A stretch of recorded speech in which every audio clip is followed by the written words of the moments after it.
Tom's question. He says, longtime listener, TrainerRoad user, but first time caller. Thank you for an outstanding product. I'm hoping to get some insight into why top professional cyclists are not 100% transparent with with sharing their power data post race or post stage. For me, power data allows us mortals to better appreciate what these incredible athletes can do in order to be at the pointy end of the sport. Recently, I've heard two explanations as to why an athlete may choose not to share their data.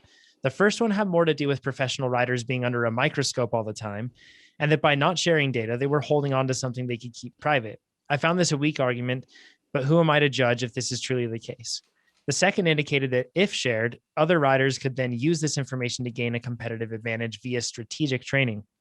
I find it difficult to believe and simply knowing a competitor's max sustainable watt kg over a given distance, time, or climb can be of great strategic value. Like all of us, I would assume a professional cyclist is attempting to maximize their FTP as well as their ability to ride for longer at higher percentage of their FTP. Maybe I'm oversimplifying this and missing something, but in my mind, Wout van Aert and Julian Alaphilippe didn't have this aha moment when Matthew van der Poel published his Strade Bianche power file. So he says, thanks and 5 stars all around for your product, forum, and of course the podcast. Amber, you're our pro, so you'd be the best one to answer this. Why do so many pros hesitate to share power data? Well, there's a lot of reasons here, and it is a highly personal decision, so I can't speak for everybody, but I can offer some things that I've heard, some things I've observed, and I don't think that you're far off in the two reasons that you've mentioned. But one of them I think is kind of the mental game, right? So one thing that most of us have probably experienced at all levels of the sport is that everyone's an expert. You go on a group ride, someone's going to have a very strong opinion about what you should be doing or shouldn't be doing. And it's pretty rare that this type of advice is beneficial. So one of the things if you really want to pursue cycling, that's really important to do is to kind of establish a group of trusted people, a small group of trusted people. And those are the opinions that you listen to, and you try to tune out the rest of the noise. This is a lot easier said than done. And so when you share, the more information that you put out there, the more ammunition you give the armchair experts to judge what you're doing. And some folks have a really easy time with this and it doesn't bother them as much as other folks. But I will tell you that the easiest, lowest energy cost way of dealing with this is to not deal with it at all.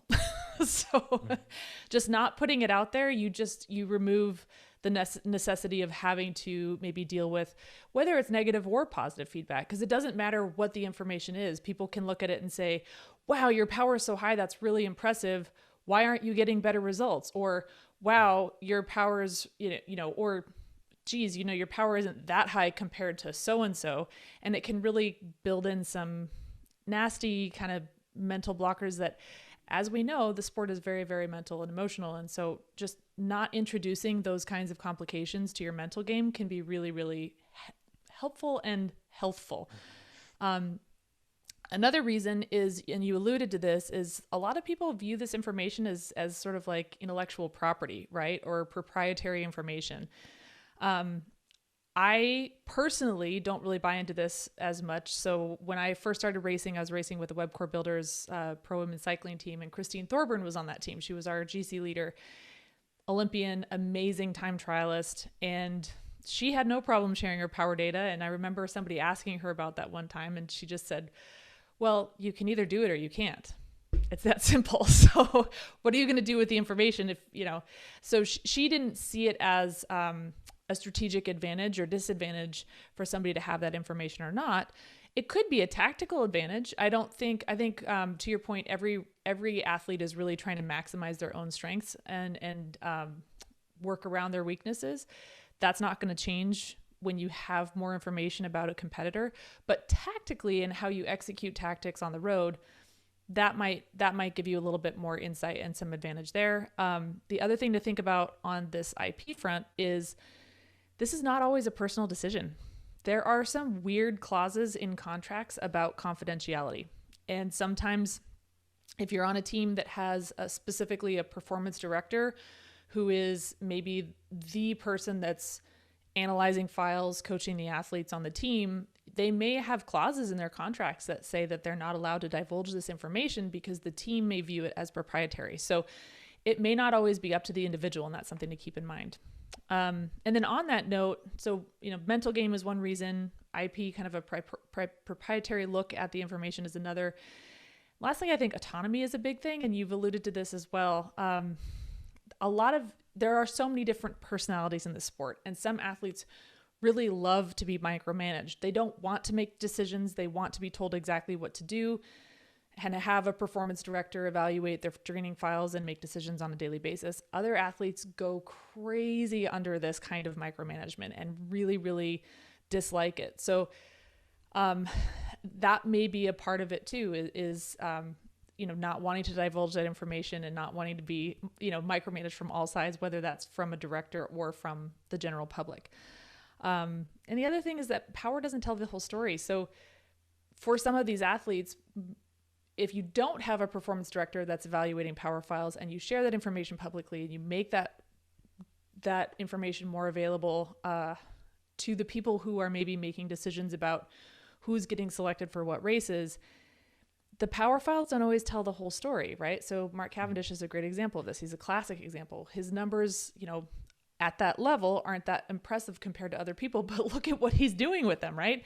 So the numbers don't tell the whole story, and sometimes athletes may fear that putting that information out there may invite judgment that may affect their selection or different contract decisions in a way that's not necessarily reflective of their capabilities as an athlete.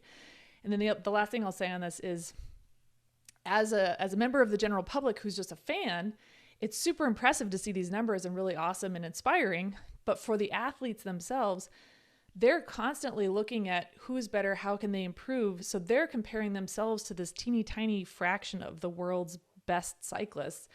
And what for normal folks might seem like major bragging rights may not feel that way or be perceived that way when the athlete's comparing themselves to the top 0.001%, right? So lots of different reasons for this. Some personal, some may not be within the individual's control, but there's a lot of different reasons that athletes might choose not to share. And we see that some do and have no problem with it because it is really a highly individual decision. Mm-hmm. I have some thoughts on this. One, these pro coaches at this level think they have a secret sauce. They don't want to share that because if they share it, someone else can emulate it, and then their worth is like not as high, right? If you don't have something unique, like why do you get paid so much money at this level? Mm-hmm. And if everyone shared it, it would be like this is training data. 2, in stage race, I would not share power files for a team in the middle of a stage race because if I was on another team, I would look at those files and be like, well, how many kilojoules did they put up this day versus that day? I would look at the history of riding. I would see, like, I wouldn't give anyone the whole picture. Maybe one climb or like one race here and there, or like Matthew Van Der Poel's. Yeah, cherry pick the best ones, right? Yeah, but it's like, so you could do a few things. One is, wow, that day was a lot harder than normal days on this GC rider, so therefore they're probably a little bit more tired on this day. When you don't really know, like they put out way more energy when there was that split than we thought they did, so they could be more vulnerable. Another thing is, if you could, GC riders, if you could kind of guess their FTP or how much power they could put out on a climb after being fatigued. What I would do is, if you had domestiques, be okay, this person, they can hold 330 up this climb. So I'm going to have my domestiques ride at a pace that's going to be like 345. That's going to like burn them, but they're only going to hold it for 4 minutes, right? One after the other. And then our person's going to then attack after that's burned out. So we're going to kind of pre-fatigue them at just above threshold. And you could kind of do math on what that climb is and stuff. That's what I would do for strategy.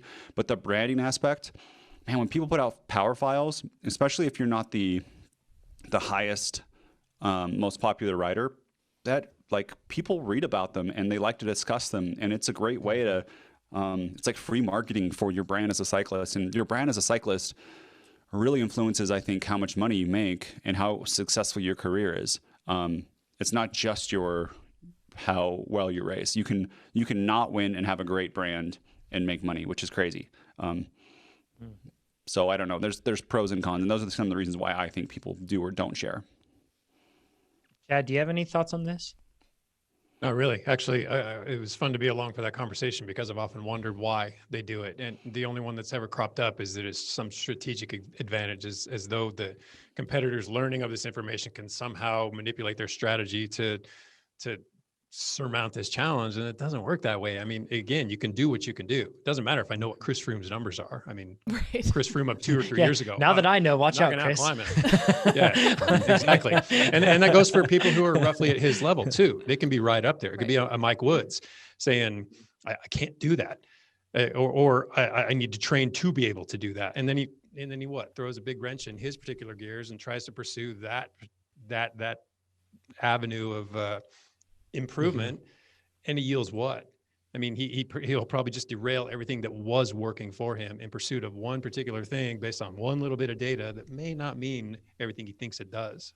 And it's so important to be trained as an individual. I think that's something that we amateurs don't recognize enough for ourselves, but we also don't apply it to this situation, in the sense that just because one rider is going out there and doing a huge amount of volume or a huge amount of intensity or a specific type of something, that doesn't necessarily mean that that's the right approach for you. In fact, it probably isn't the right approach for you. What works for somebody else rarely works for everybody. If you like this video, make sure you give us a thumbs up. If you didn't like this video, you can give it a thumbs down, but let us know what you would have done differently in the comments below. If you want to see more of these videos, make sure you subscribe to our YouTube channel. And if you want to become a faster cyclist, check out TrainerRoad.com. Do it.